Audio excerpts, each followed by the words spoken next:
Chapter 9. In the Witch's House. And now, of course, you want to know what had happened to Edmund. He had eaten his share of the dinner, but he hadn't really enjoyed it, because he was thinking all the time about Turkish delight.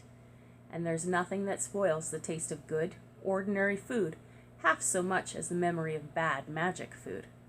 And he had heard the conversation, and hadn't enjoyed it much either, because he kept on thinking that the others were taking no notice of him and trying to give him the cold shoulder. They weren't, but he imagined it. And then he had listened until Mr. Beaver told them about Aslan, and until he had heard the whole arrangement for meeting Aslan at the stone table. It was then that he began very quietly to edge himself under the curtain which hung over the door. For the mention of Aslan gave him a mysterious and horrible feeling, just as it gave the others a mysterious and lovely feeling.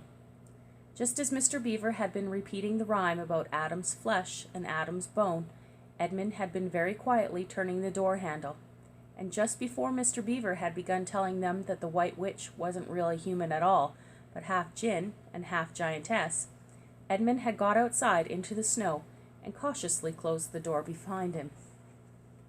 You mustn't think that even now Edmund was quite so bad that he actually wanted his brothers and sisters to be turned into stone. He did want Turkish delight, and to be a prince, and later king, and to pay Peter out for calling him a beast.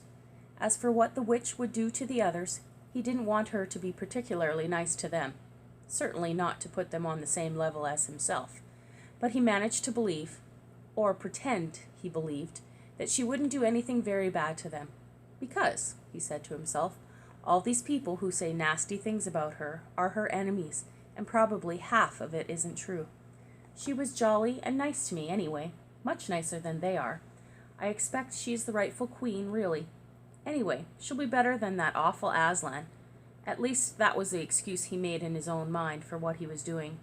It wasn't a very good excuse, however, for deep down inside him he really knew that the White Witch was bad and cruel.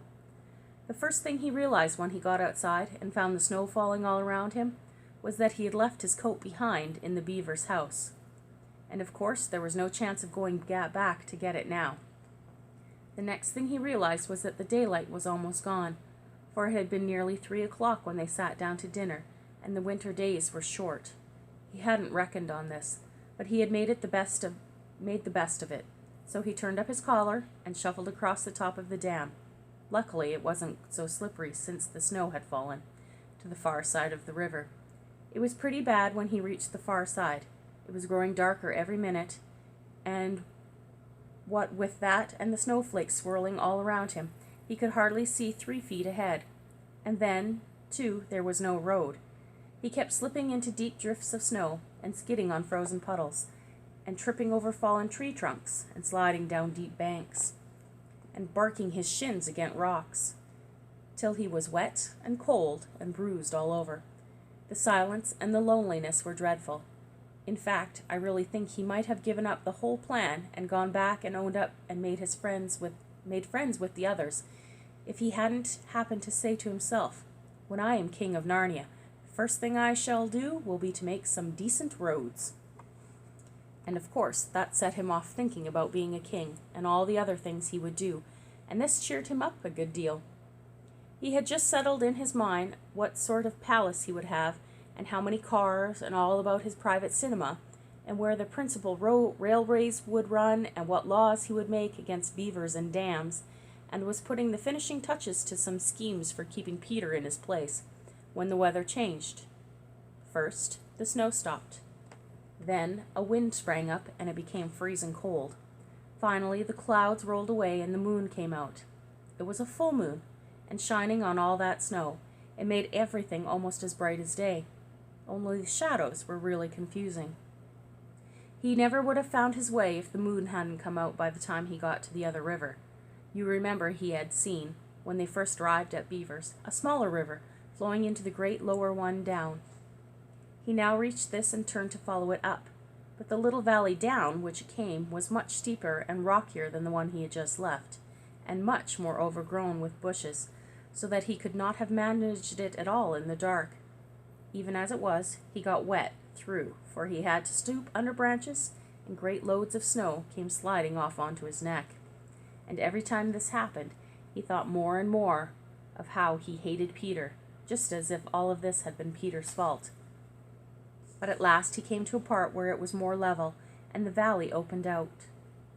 And there, on the other side of the river, quite close to him, in the middle of a little plain between two hills, he saw what must be the White Witch's house, and the moon was shining brighter than ever. The house was a really small castle. It seemed to be all towers, little towers, with long pointed spheres on them, sharp as needles. They looked like huge dunce caps, or sorcerers' caps, and they shone in the moonlight, and their long shadows looked strange on the snow. Edmund began to feel afraid of the house, but it was too late to think of turning back now. He crossed the river on the ice and walked up to the house. There was nothing stirring, not the slightest sound anywhere. Even his own feet made no noise on the deep, newly fallen snow. He walked on, past corner after corner of the house, and past turret after turret, to find the door. He had to go right around to the far side before he found it. It was a huge arch, but the great iron gates stood wide open. Edmund crept up the arch and looked inside into the courtyard, and there he saw a sight that nearly made his heart stop beating. Just inside the gate, with the moonlight shining on it, stood an enormous lion, crouched as if it was ready to spring. And Edmund stood in the shadow of the arch, afraid to go on, and afraid to go back, with his knees knocking together. He stood there so long that his teeth would have been chattering with cold, even if they had not been chattering with fear. How long this really lasted, I don't know, but it seemed to Edmund to last for hours. Then at last he began to wonder why the lion was standing so still, for it hadn't moved 1 inch since he first set eyes on it. Edmund now ventured a little nearer, still keeping in the shadow of the arch as much as he could. He now saw from the way the lion was standing that it couldn't have been looking at him at all. But supposing it turns its head, thought Edmund. In fact, it was staring at something else, namely, a little dwarf who stood with his back to it about 4 feet away. Ah, thought Edmund, when it springs at the dwarf, then it will be my chance to escape. But still, the lion never moved, nor did the dwarf. And now at last Edmund remembered what the others had said about the White Witch, turning people into stone. Perhaps this was only a stone lion. And as soon as he had thought of that, he noticed that the lion's back and the top of its head were covered with snow. Of course, it must only be a statue. No living animal would have let itself get covered with snow. Then fairly slowly, with his heart beating as if it would burst, Edmund ventured to go up to the lion. Even now he hardly dared to touch it, but at last he put out his hand, very quickly, and did. It was cold stone. He had been frightened of a mere statue. The relief which Edmund felt was so great that in spite of the cold, he suddenly got warm all over, right down to his toes, and at the same time there came into his head what seemed a perfectly lovely idea. Probably, he thought, this is the great lion Aslan that they were all talking about. She's caught him already and turned him into stone. So that's the end of all their fine ideas about him. Pooh, who's afraid of Aslan? And there he stood gloating over the stone lion, and presently he did something very silly and childish. He took a stump of lead pencil out of his pocket and scribbled a mustache on the lion's upper lip, and then a pair of spectacles on its eyes. Then he said, "Yeah, silly old Aslan. How do you like being stone? You thought yourself mighty fine, didn't you?" But in spite of the scribbles on its face, of the great stone beast still looked so terrible, and sad and noble, staring up in the moonlight, that Edmund didn't really get any fun out of jeering at it. He turned away and began to cross the courtyard. As he got into the middle of it, he saw that there were dozens of statues all about, standing here and there, rather as the pieces stand on a chessboard when it is halfway through the game. There were stone satyrs and stone wolves and bears and foxes and catamountains of stone. They were lovely stone, shapes that looked like women but who were really spirits of trees. There was the great shape of a centaur and a winged horse, and a long, lithe creature that Edmund took to be a dragon. They all looked so strange standing there, perfectly lifelike and also perfectly still in the bright, cold moonlight, that it was eerie walking across the courtyard. Right in the very middle stood a huge shape like a man, but as tall as a tree, with a fierce face and shaggy beard, and a great club in its right hand. Even though he knew it was only a stone giant and not a live one, Edmund did not like going past it. He now saw that there was a dim light showing from a doorway on the far side of the courtyard. He went to it. There was a flight of stone steps going up to an open door. Edmund went up them. Across the threshold lay a great wolf. It's all right, he kept saying to himself. It's only a stone wolf. It can't hurt me. And he raised his leg to step over it. Instantly the huge creature rose, with all the hair bristling along its back, opened a great red mouth, and said in a growling voice, "Who's there? Who's there? Stand still, stranger, and tell me who you are." "If you please, sir," said Edmund, trembling so that he could hardly speak. "My name is Edmund, and I'm the son of Adam that Her Majesty met in the wood the other day, and I've come to bring her the news that my brother and sisters are now in Narnia, quite close, in the beaver's house. She wanted to see them." "I will tell Her Majesty," said the wolf. "Meanwhile, stand still on the threshold as you value your life." Then it vanished into the house. Edmund stood and waited, his fingers aching with cold and his heart pounding in his chest. And presently the grey wolf, Wogrum, the chief of the witches' secret police, came bounding back and said, come in, fortunate favourite of the queen, or else not so fortunate." And Edmund went in, taking great care not to tread on the wolf's paws.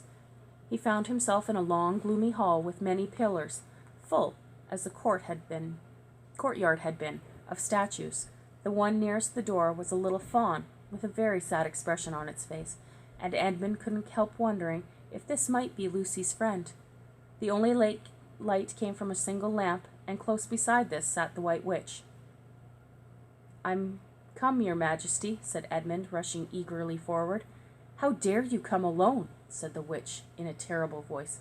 "Did I not tell you to bring the others with you?" "Please, your Majesty," said Edmund, "I've done the best I can. I've brought them quite close. They're in the little house on top of the dam just up the river, with Mr. and Mrs. Beaver." A slow, cruel smile came over the witch's face. "Is this all your news?" she asked. "No, your Majesty," said Edmund, and proceeded to tell her all he had heard before leaving the beaver's house. "What? Aslan?" cried the queen. "Aslan, is this true? If I find you have lied to me." "Please, I'm only repeating what they said," stammered Edmund. But the queen, who was no longer attending to him, clapped her hands. Instantly the same dwarf whom Edmund had seen with her before appeared. "Make ready our sled," ordered the witch, "and use the harness without the bells."